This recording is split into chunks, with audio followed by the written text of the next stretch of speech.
Shall we start? We'll come almost to the last part of the demystifying meditation. I was just speaking to some pre-work mentors yesterday. They all said they're already in meditation. They finished demystifying meditation. And some people have finished meditation chapter also. They're already in cleaning. So I said, go slow. There's no need to go so fast. Take your time, read through it,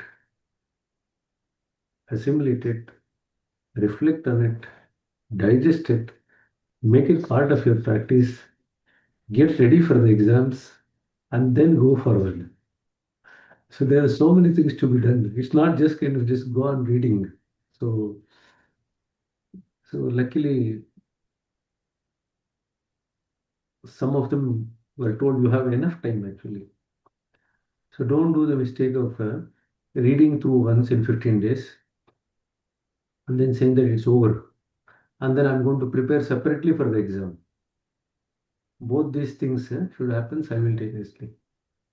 Intensifying your sadhana, preparing for the exams, and at the same time going and reflecting to grasp the subject at a deeper level. All the three things should happen simultaneously.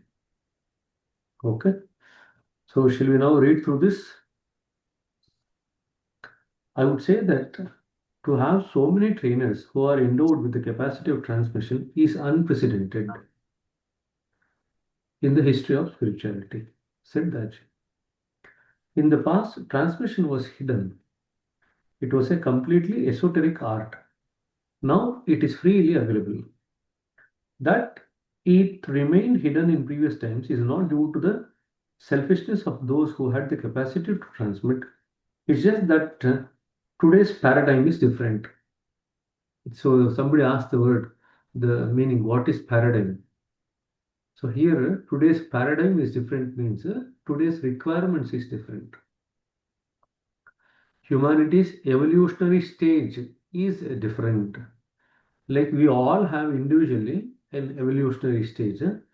Humanity as a whole also has an evolutionary stage.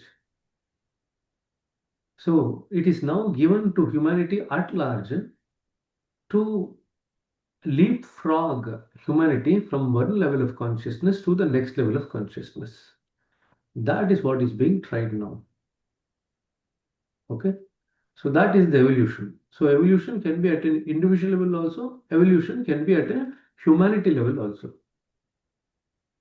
So since now it is required at a humanity level, this has been given as a gift to humanity by nature to make that jump across to the next level of consciousness. Okay. The times now demand that transmission be widespread. That is where heartfulness it's in its role being to fulfill this need to serve all its reason desire. You understand underline this reason desire, that French word. So everything has a reason. Why was transmission made available so much now?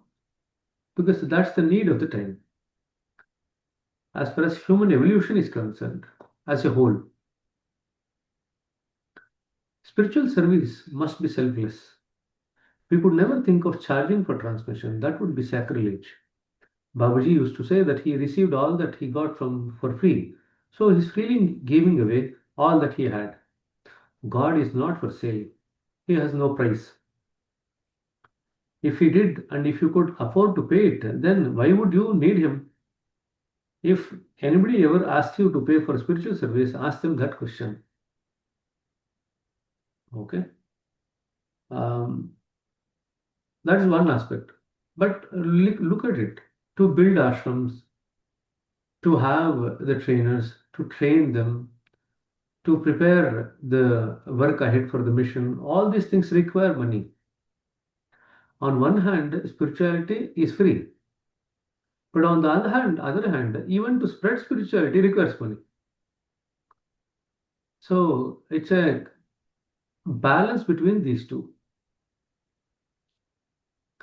Now, if you were to say that the entire organization is free and nobody donates anything for any to anyone for anything, then the organization cannot grow. For the organization to grow, we also require the money which is necessary for everything in this world.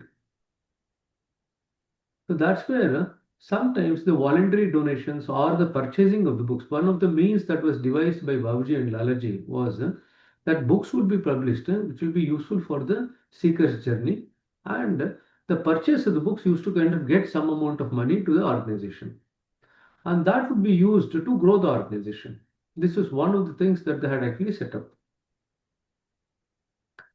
So we are purchasing books for two reasons. One, for donating to the mission indirectly. Secondly, to acquire the books as far as our own spiritual journey is concerned, to acquire the knowledge base and then utilize that knowledge base for the journey. Okay. So there are a lot of people who are reluctant to purchase books. There are some languages where the sales are pretty good. There are many languages where the sales are very mediocre. So one of the things that has to happen as an organization grow is how each center or each subcenter becomes self-sufficient in terms of its functioning, so that we don't need to tap into the resource from elsewhere to run the show here.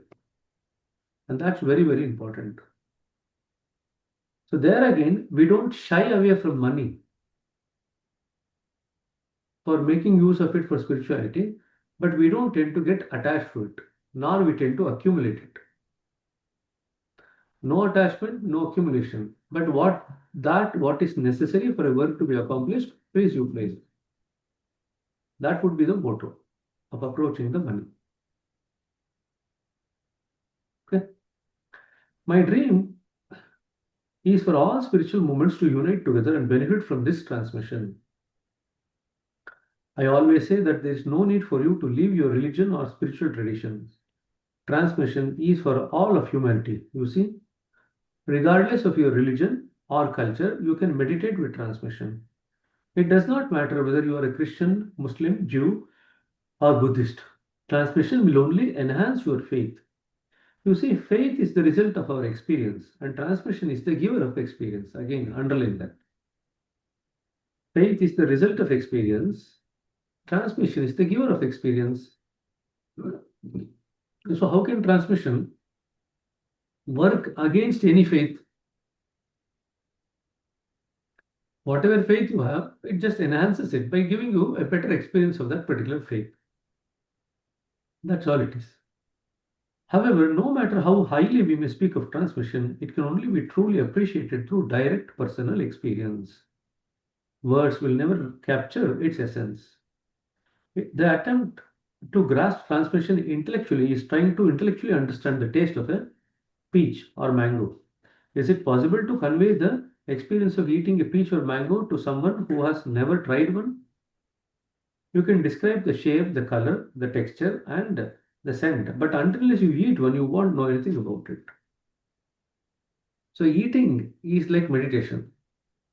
Talking about the color, texture, shape, scent is like the concentration, knowledge aspect. Eating is getting a taste of it. Then you will not have any doubt about it. And then when you eat varieties of mangoes, you will see that there are so many varieties, so many shapes, so many tastes, so many textures. You will be very happy with it. That God created mango. So don't be hesitant to try the mango. It's mango season now. That's why I read instead of peach, I also added mango. It's mango season. We would request all of you to try mango. Uh, and there are a lot of people again. Look at this. Gopal Krishna got a bag of mangoes from Kanha. There are a lot of people who question it. When you can buy the mango here, why not buy? Why do you need to buy it from there? Two things. One is that Khana, as we know, is that they don't use any of the fertilizers. So it's like organic farming. Secondly, by actually purchasing them, of course, you can purchase it here also. But by purchasing from Kanha, we're actually partly contributing to the mission anyway, like purchasing the book. So, in other words, when a master takes over, they have to look at how to grow the organization. That's one of the requirements. But if you have to grow the organization, you need to have the growth in the funds which are necessary for that. Without the growth in the funds, you cannot grow the organization. So, that being the case, at an individual level, masters have actually made us self sufficient. See, you rarely find in our mission now people who are dependent on others. Most of the people, like if you just take the people here today, most of us are kind of self sufficient. Like our housing, clothing, the food, these things are kind of provided for, taken care of. But then, when masters have actually taken those pains, efforts to actually make all these things happen for us in our material life, are we ready to contribute part of that material life for the spiritual growth of the mission? That's something that we have to think about. Okay. And Babuji gets a promise from Krishna, promises Babuji that anybody who comes into this mission, I'll make sure that they don't have any problems or deficiencies in either housing, clothing, or food. So this is Krishna's promise to Babuji. That being the case, in general, what we have seen is that anybody who comes in any kind of stage, if they kind of align to the mission and grow, they not only grow spiritually, but also grow materially also. They go hand in hand. That's the beauty of it. But at the same time, the reverse is also true. If you have now grown materially, don't you think we have to make part use of it? Part of it for the growth of the spirituality also elsewhere where it's not available. So both becomes necessary. So when they can help us grow spiritually and materially, why can't we also utilize the material health for the growth of spiritual mission? This is something that we have to think about. Okay, so it's a delicate balance. Utilizing the material aspect of our existence for the spiritual growth of the organization is also necessary. Okay, otherwise, now if you can see what's the best, what do you say, dana, gift that you can give. The best that you can gift that you can give is the gift of Brahma Vidya, the gift of spiritual knowledge. That's the best gift that one can give. There are a lot of gifts, or what do you say? Not the gift is not the exact word. What do you say in dana in Kannada in English?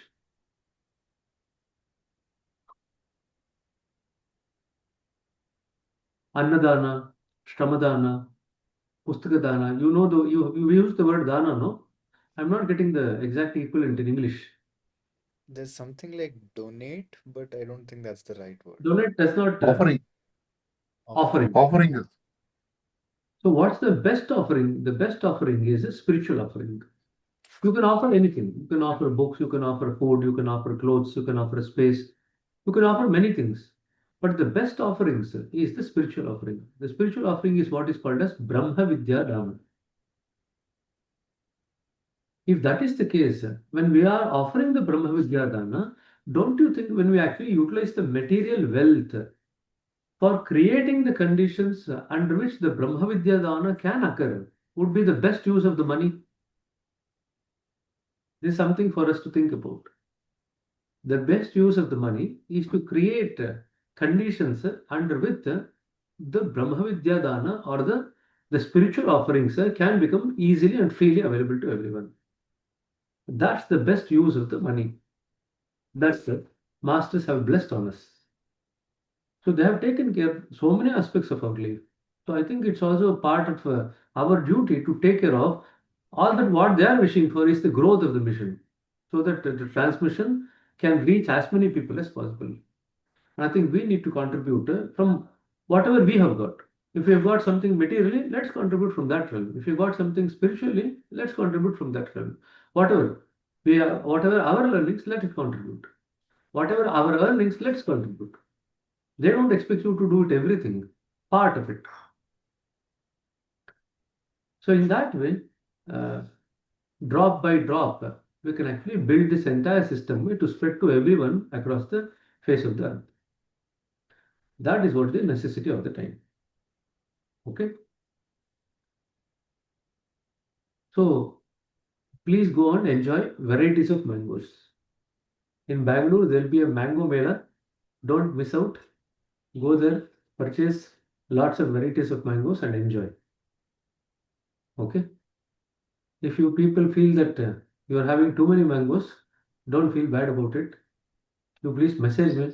I'll send you my address. You please send it. No problem. Okay. Therefore, I suggest adopting a scientific approach and tasting transmission for yourself or testing transmission for yourself. Create an experiment around, for example, in pharmaceutical research trials, volunteers are divided into two groups. The researchers administer the real drug to one group while administering a placebo to another group, study group, which is designated as the control group. This process enables the researchers to evaluate the effectiveness of the new drug against the placebo. In our experiment, meditation without transmission is a placebo or the control. By meditating without transmission, we experience the effects of meditation on its own.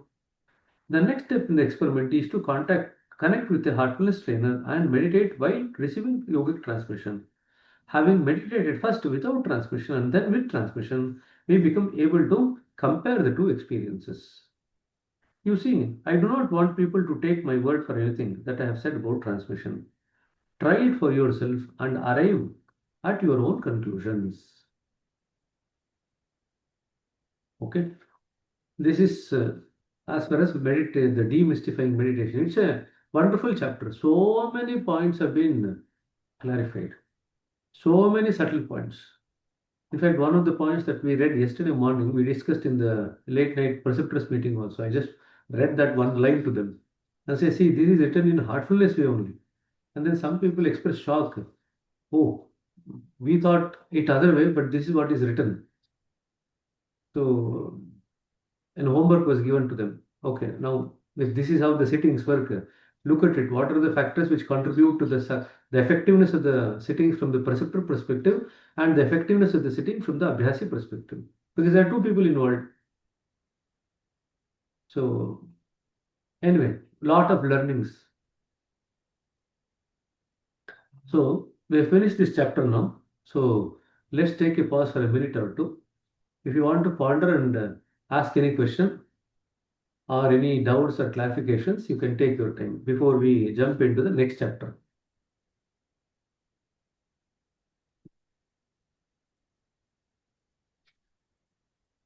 Heartfulness way, when it is thoroughly read, we have read the complete work 6 volumes also. Many things which are there in the 6 volumes in many different places are put in simple words in heartfulness way. So many people were complaining that you are not making the candidates read the 6 volumes of Babuji. The answer to that is whatever you can grasp at an Abhyasi level from the 6 volumes is already there in the heartfulness way. So if you thoroughly study the heartfulness way, you will get a big essence of what is there in the 6 volumes of Babuji's complete works. So you don't miss out on anything. And that's also the reason why they have given you the heartfulness way for pre-work, so that you have 2 months to study this book. And then the 3 months after that, you can study the complete work volume 1. And some of the things, if you have thoroughly picked up things from this book, you will relate to what Babuji writes in the complete works later on. Although in terms of sequence of the book coming, that book came first and this book came second. But then both book contains a lot of common content. So if you read this book and then study that book, you'll definitely benefit. You'll find that book that much more easier to assimilate. Okay. So Ganeshan, you want to ask something? Yes, brother. I think this is very long back. I read this and I experienced also. Like in complete work of Ramchandra, I think, where Babaji mentioned that he takes an abhyasi through the center and bring it back so that he get the taste of this. I think it is there in complete work of Ramchandra, right? Yeah. So that can be experienced by an abhyasi. Rather than the center, put it in a slightly different way. Abhyasis are given taste of a condition much higher than their ability or what they are currently at. So somebody is at the first point. So with the help of transmission, Abhyas is given a condition of the taste of the condition at the third point or fourth point. What generally happens with that is that the heart will start craving for that particular condition. So it's not an intellectual exercise, it's an experiential learning. So once you experience a finer state, you crave to be at that finer state. That's how the work progresses in our system of meditation. So anybody could be at any point, but once they are given a taste of a condition which is higher than their current state, the heart will start craving for that. And then that also actually increases the craving for them for the meditation. So they become more and more, what do you say, aligned to meditation, aligned to spirituality as a practice. So this happens in almost every session of meditation that you take with the trainer. In every session, you are given a taste of a condition slightly higher than where you are at. You might recognize it, you might not recognize it. Of course, if you recognize it, it's much, what do you say, enjoyable. The journey is enjoyable. But to recognize it, you should have developed subtlety. And experience precedes subtlety. Please underline this. Experience precedes subtlety. So, for example, I was just giving you the example of tasting the mangoes. Suppose somebody gives you the first mango in your life, you experience certain things. Now, just because you have experienced one mango, you don't become very subtle or you don't become very good in tasting different varieties of mangoes. Right? So, you taste one mango, you got an experience of it. Now, you take 10 different varieties of mango in the next 1 year, you taste 10 different varieties. Then you can subtly see the difference between different varieties of mango in taste. Right? So over a period of time, as and when you continue to eat mangoes year on year, variety on variety, your ability to differentiate between the experiences of different mangoes becomes more and more stronger. The subtlety increases in you. Right? That's exactly what happens. That first you when you are given a taste of the condition of a higher point, you don't have the subtlety to grasp it fully. You just have a taste of it, like you're having the taste of the first mango. You cannot catch the subtlety. How this mango's subtle taste is different from the other mango. Apparently, there are 300, 500 varieties of mangoes. Each region has its own peculiarity, each region has its own taste. In fact, one of the largest varieties, if there is a one fruit which has a huge number of variety, that's mango. So, first you experience. That's exactly what happens in meditation. First, we get an experience, and many times we don't even know what that experience is. But all that we feel is we feel nice about it. That's all. But over a period of time, that experience now becomes more and more clearer to you. Now, when does it become clearer? When you develop subtlety of consciousness, which is in resonance with that state or the condition in which it is given. Like you remember, we spoke earlier on when do we understand anything? You remember that? That Very vibration. similar. Very similar. When we come to that subtler level of vibration or subtler level of consciousness, then the condition and our consciousness vibrate at the same state. And then immediately we assimilate, oh, this is the condition at this state, at this point. This is what we immediately grasp. So, master's job is to go on creating that subtlety of the consciousness. So, if at all, if somebody were to ask what is the crux of heartfulness, of course, transmission is there, but what does transmission do in the first place? It makes you more and more subtle. This journey from grossness to subtlety is the crux of the journey. Every other thing is nothing but an offshoot of this particular process. Of course, it is mentioned in the Upanishads. It is mentioned in many spiritual literature about the going from grossness to subtlety. But nobody has mentioned it as a core aspect which can actually unfold all the spiritual stages like what Babuji and Lalaji have done. They have identified this as the core thing. When you work on this thing, every other thing just comes to an experience as an offshoot. All conditions or spiritual states or spiritual experience, everything, different states of consciousness, different states of super consciousness, they're all nothing but offshoot of this one particular change, going from subtlety to grossness to subtlety. That's all it is. And mental illness also is nothing but that only. A mentally ill patient has a grosser state of mind. You go on cleaning that person, they come into a subtle state, they normalize. That's all it is. The same principle works there also. But we look at it from different perspectives and we think that they're all different sciences. No. Because at the end of the day, the mind is only one. The mind behind any science is only one. Remember that. So when we work on making the mind subtle, then every other science should become accessible to us. Because different sciences are nothing but different levels of grossness or subtlety at different levels of vibration. That's all different sciences are. Right? So that you learn that when you actually learn one science thoroughly, you are simultaneously learning many other sciences without your knowledge. That you will recognize in due course of time. So this is what we call as the wholesomeness that we develop as we grow spiritually. We might study one subject thoroughly. Suppose we study spirituality thoroughly. But the study of the spirituality thoroughly actually enables us or potentiates our ability to assimilate other subjects very easily. That is what happens.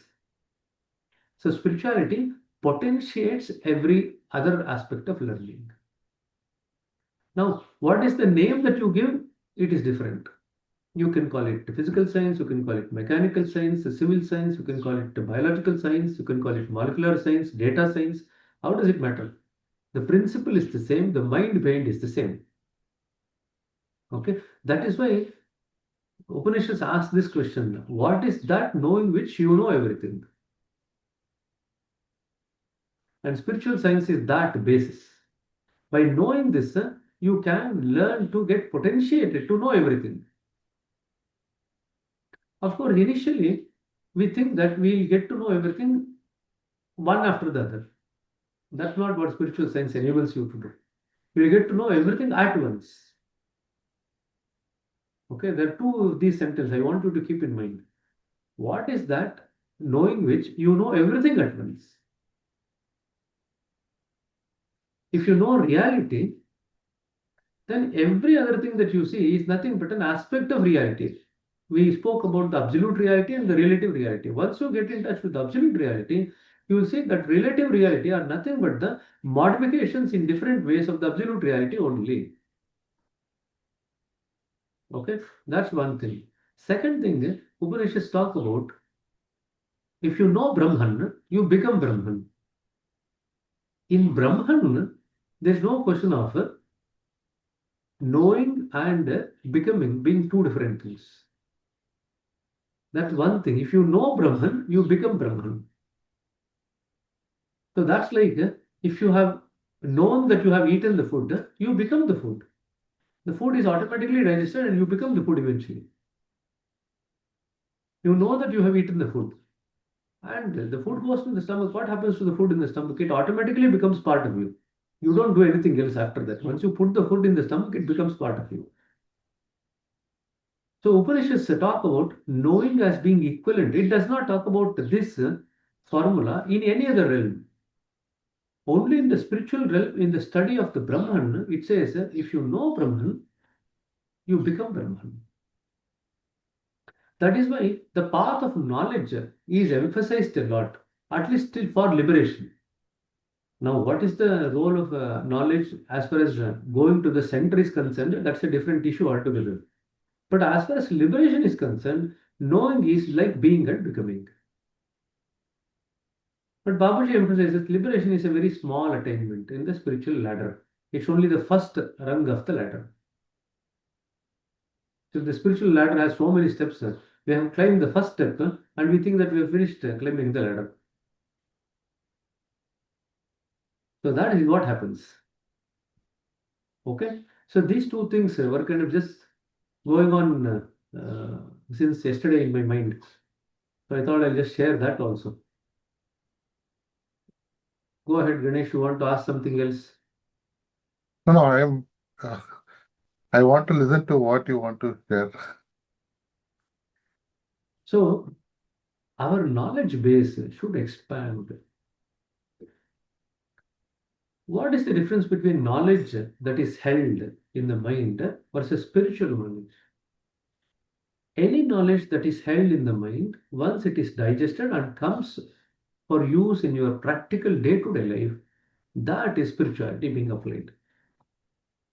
Spirituality is not about reading the book. It is using what you grasp from the book, assimilating it, digesting it, implementing in your life, and making your life richer. That is spirituality.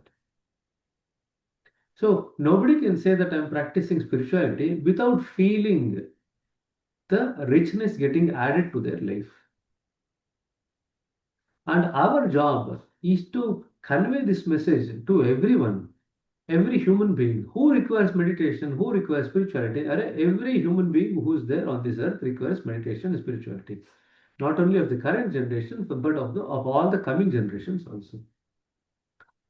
You cannot have a richer life without the aspect of spirituality or meditation. Meditation is nothing but a tool to tap into the spirituality. You have to get the people to recognize the importance of it. You remember the 2D, 3D, 4D effect I told you? So when you incorporate spirituality into life, you are like watching the or experiencing life from 3D. As of now, when you experience life, you are experiencing life from 2D. When I say 2D, what are the 2Ds? Which is the physical dimension and the mental dimension. That's all it is. You are experiencing life from physical and mental dimensions, 2D. But when you incorporate spirituality, you are now experiencing life from 3D, physical, mental, and spiritual. Then subsequently, if you gradually move in your journey towards spiritual, the higher states, and then you start touching reality. Now you are having a 4D experience of life. You have the physical, the mental, the spiritual, and the reality. Now that is not the end of it. Then you go from reality to real bliss. That is like 5D experience of life. Then you go beyond the real bliss also. That is 6D experience of life. Now you tell me, don't you think we all have watched the 3D cinema, no?